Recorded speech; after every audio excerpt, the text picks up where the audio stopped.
Here we are, children. Come and get your lollipops. There's something about Dominic Cummings that grows more unnerving by the day. His latest public interventions, delivered in that signature tone of weary disdain for the morons surrounding him, feel less like constructive criticism and more like coded whispers from someone still lurking in the shadows, orchestrating chaos with glee. And with every smug blog post and ominous tweet, the comparison that keeps floating to mind is the child catcher from Chitty Chitty Bang Bang. Yes, that child catcher, the ghoulish figure with a net and a wagon full of lies, luring innocent children with promises of free sweets. The villain who operated not with brute force, but with sly manipulation, baiting the vulnerable and snatching them away the moment they let their guard down. It's a darkly comic image, but perhaps not an entirely unfair one. After all, wasn't Cummings the architect of the Brexit campaign that dangled shiny treats before the British public?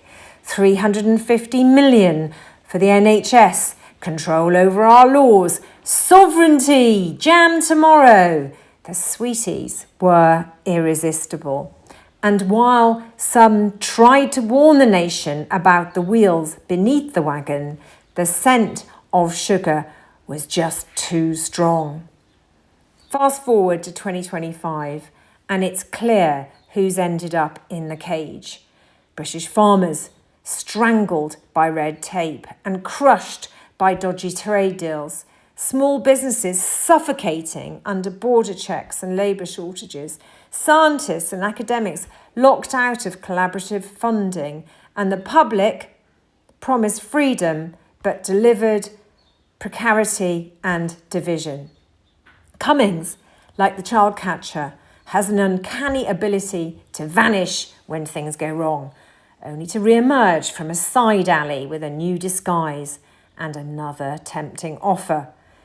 These days, it's his blog, a technocratic tangle of AI, civil service reform, and election sabotage. He paints himself as the lone genius, wrongly exiled, always right, always 10 steps ahead. But look closer, and you'll see the same old game: the bait, the trap, and the contempt. There's a reason that Chitty Chitty Bang Bang's villain left such a lasting impression on generations of children. He embodied the fear that someone could look at your dreams, your hopes, your innocence, and see only something to exploit. That's what's so chilling about Cummings' legacy. It wasn't just about strategy, it was about manipulation of truth, of emotion, of democracy itself. So the next time he rolls out a new reform plan or declares that only he can fix the mess he helped create, remember the cage, the net, and the promises of sweeties, and keep your distance from the van. A scenario where Farage could be Prime Minister. Oh yeah, could definitely happen now, yeah. Because the old system is just so completely broken. Okay. Like it's broken enough that that could easily happen. If he does what I'm suggesting and actually and sets out a path for how the reform is going to change, how reform is going to bring in people, how it's structurally going to alter, what it's going to build, how it's going to do policy, how it's going to recruit MPs, etc., etc. If he does that, then there'll be a huge surge of interest and support into the whole thing. Is that what you said to him? Yeah, obviously, yeah. When I Yeah. I mean, it's not anything particularly secret. It's what I've said to everyone for years. I know. What I tried to do in number 10, right? It's like bring in these people and try and change how the thing works. Yeah. So if he does that, then it will be super popular and it will be effective, and the old parties won't know how to cope with it. If he doesn't, can I just ask you? Did he seem like he was kind of listening? Yeah, I mean. Yeah. Yeah. Okay. Reform has been a one-man band. It's been Nigel and I vote. They can win 50, 100, 150 seats with Reform as Nigel and iPhone, but they can't win an overall general election and have a plan for government and have a serious team able to take over now Downing Street and govern and control Whitehall with one man and an iPhone. Can Farage stand up in 2028 on a platform and say, look at the 10 people on this stage with me. This is going to be my Shadow Chancellor. This is going to be my Home Secretary. Man for man, woman for woman, these 10 people are obviously better, both than the current farce in the Cabinet and the current farce in the Tory party. Look at me. Look at these people. Mm-hmm. If you imagine that they go through a transition and they could do that, then British politics is going to be in a completely different state. Yeah. And what about a pact with the Tories, maybe? Would that work, do you think? All depends how the cards fall. I mean, Kemi can't do it, obviously, but she'll be gone.